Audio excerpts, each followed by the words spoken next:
Okay guys, so I gave you 3 examples of different styles of techno and how the mastering rack works on each of them. And the general consensus is here that it will sound pretty good on whatever you put it on, okay? Because all the things that I put them on, they aren't finished tracks. And they sound not too bad, to my ears at least, anyway. So let's go through this. I'm going to explain to you the reasoning and methodologies behind everything that I'm doing. Okay. So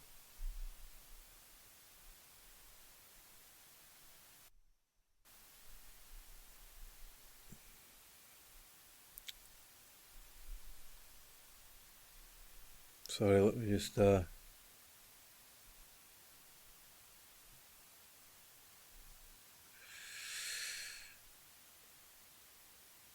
this off.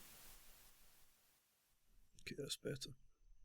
Okay, so this is a very basic mastering rack, okay, but it does do the job.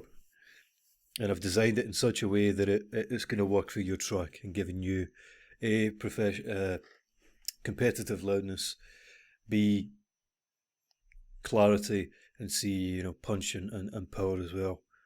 So let's go through it. So first thing is a utility plugin to check the mono signal. Okay, so very, very important. As you can see here, it folds to mono perfectly well, which is good. Also, we use this to control the signal going into the rest of the signal chain, okay, which is basically controlling the volume of the audio going through this chain. Next thing, very important, is this clean. We're using mid-side EQ. For those of you who don't know what mid-side EQing is, mids, the M stands for mids, obviously. Mids is basically what happens in the low end and the kind of mids, if you like. And ideally you want this to be mono, but what we do is we generally cut below about 30 hertz is called the DC offset, and that's generally where things just, well, it's basically where beyond that frequency range you can't really hear it. It's, you know, if you were to play it in any sound system at a club, it's not really going to be transmitted through the system. And it's below audible hearing, it's more a feeling. So below that frequency, you're best to cut, because A, you can't hear it, and B, it'll take up headroom, and it will affect how much gain you can get or how loud your track is. Okay. Now the other thing that we do is we take a nice gentle scoop around about the, you know, roughly about 250. This works pretty well on most tracks, to be honest, because generally you get a lot of low end and nasally, hollowness, boxiness, whatever you want to call it. So it's a gentle curve here just to notch that out. Generally, you're meant to do this, but that's like surgical EQing, not for mastering. You want to be doing gentle amendments to the track, and what you'll find is doing that sounds a lot more balanced, clear, so that works pretty well there. Next, if we jump onto the sides is the information that goes to the sides, and that's basically the information that stays in the stereo field, so stuff that goes to the left and right. As a general rule of thumb, we always cut below 200 hertz. So essentially what happens here is below 200 hertz, everything is completely mono. It's going completely center through the speakers. Above here is in stereo. Okay. And what I always like to do is boost the top end of the mids, and this is really going to help us achieve a nice stereo feel on the top end of our synths and our hats and whatnot. Next thing is the saturator. Now I've done my best to try and emulate what I would use in terms of third-party plugins. So you might have used Kramer Tape, J37, Struder, Saturn, whatever plugin you want to use, Isotope Trash, blah blah blah. I'm talking about kind of vintage warming plugins here. And I've tweaked around, I've used the different settings, and I found that the wave shaper gave me most control over what I wanted to achieve. Analog clip was okay, but it just didn't have I couldn't control it the way I wanted to. And that's why I'm using the the wave shaper. Because you can actually control more of it. Now, the way I've got it set up, it works pretty nicely, predominantly on the low mids, the mids and the highs. A lot of people make the mistake of saturating the whole signal, and if you've got a perfect mix, then that's great, but 9 out of 10 times you won't have a perfect mix, because, let's be real about it, unless you're in a perfectly treated room or you're in a great studio, it's hard to get a perfect mix. I'm not saying you can't get a perfect mix, but let's be honest here. You guys, you are professional producers. Some of you might be, who knows? But let's be realistic about that. So that's why I've set this up to work on the low mids and the mids, really to give it a little bit of glue, but just to give it a nice bit of warmth and fatness.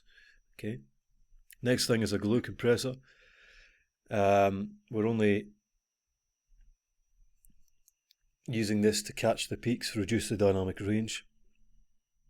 So I'm just going to turn this master down so we can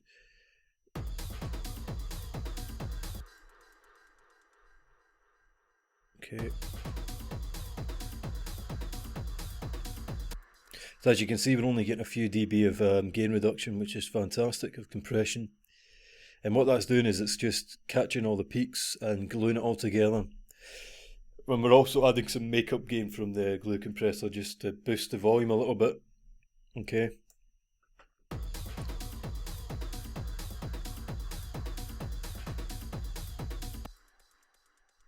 Next thing is another EQ just to take out some of these just the little bits of nastiness around the mids and the tops. Then we're using a dynamic compressor, or a multiband compressor as Ableton calls it. Okay, this is just purely, I've named everything so that you understand what I'm doing. Okay, Tighten is doing what it says in the tin. It's tightening up everything, predominantly the mids as well, just to kind of generally a lot of the time your tracks can be quite, the best way to describe it is imagine having some Play-Doh. Yeah. Most, if you refer to a mix as a ball of Play-Doh, a lot of mixes are like a ball of Play-Doh that's a really warm, wet ball of Play-Doh that has, it's you pick it up and it kind of just strings apart. It doesn't hold its shape. It's not very uniform, if you know what I mean. Yeah, it's not very compact. If you understand that analogy, you'll understand this. Essentially, a lot of mixes are like that. They're very saggy and kind of loose and droopy. And what a multi-band compressor does is it helps you kind of tighten up each of the bands, low, mid, and high. And so, it just brings everything into focus and squeezes everything, and it just kind of tucks everything in slightly. Okay. Next thing we're using is a compressor, high ratio, purely to really snap on those transients. Just add a little bit of punch. Okay. Next, I'm using the echo. Now, please do not, do so at your own risk. I'd advise you mess around to see how it works, but it took me a while to get this just the way I wanted it, because remember, this is a delay. It's an echo plugin. It's not a stereo plugin, so it does work. I'll show it working in a minute. However, don't mess around with it because it'll turn back into an echo plugin. And what this is doing is it's just gently spreading the top end. And I'm using this echo plugin because it works better it has a better sound than using the Hass effect with a simple delay, or using chorus. I found that this works probably the best. This is the best thing to get the result. Finally, we're doing a final boost. Okay. Generally, I've put on a lot more on this track. Normally, on this master chain, this will be a little bit shallower, and it'll be around about, it'll go over 80 hertz. But for this particular track, I've boosted down the low end because I felt it needed it. Just a little bit of a lift, and then obviously top end lift as well. And then finally, we've got two limiters. We're doing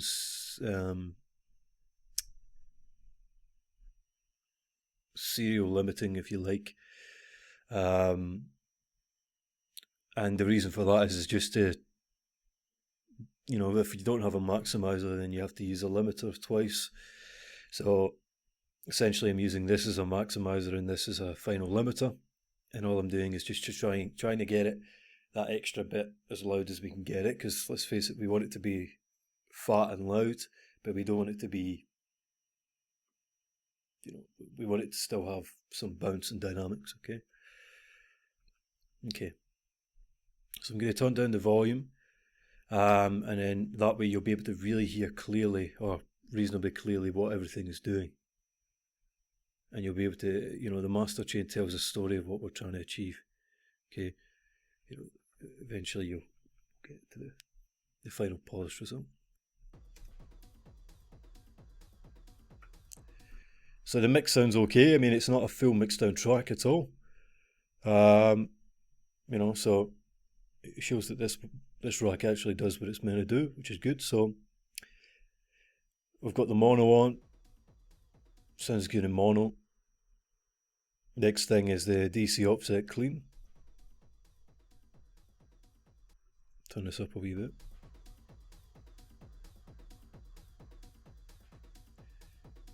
I mean, there's a huge difference in that. Okay, next thing is warmth. You can see the volume does go up considerably, which is okay, I don't mind that a little bit, but it really does add a nice bit of warmth.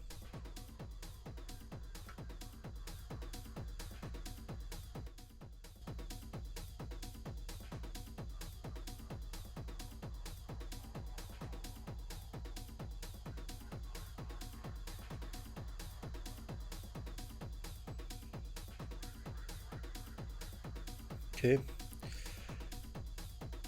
Very jet, and I mean everything does.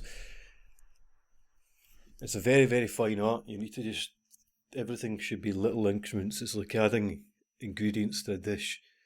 You know, another analogy for you because it helps people. You've just finished cooking a fantastic meal. Um, Essentially, the mix is you putting together the ingredients on the plate, and then the final mastering of that dish is you dressing it with a garnish and seasoning it. So you don't fucking chuck half a bottle of ketchup on a finished meal, do you? Or you don't chuck a whole carton of salt, a whole salt container on a finished meal. So same applies here. It's a finalising process. Literally, you sprinkle the salt on, you garnish nicely, and you finalise the meal. So think about it the same way. Let's get the stereo thing on. Final boost. So I'm going to turn this back up, and you're going to hear everything in really clearly. So let's hit it. I'll tell you what, I'll leave the limiters on just so we can hear really clearly what's happening with everything.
I mean, the most difference comes from the saturation and the offset clean because it just gets rid of all the mud and the shit and really brings it into focus.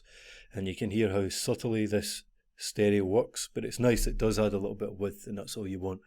Okay, guys. So, all in all, this is a pretty good rack. I spent a lot of time on it. What I would say is that if you've got a reasonably good mix, it's going to work well for you in its current process, in its current setting. It's probably going to work well on all tracks, but you know, if there is problems with it, it's probably because your mix is wrong.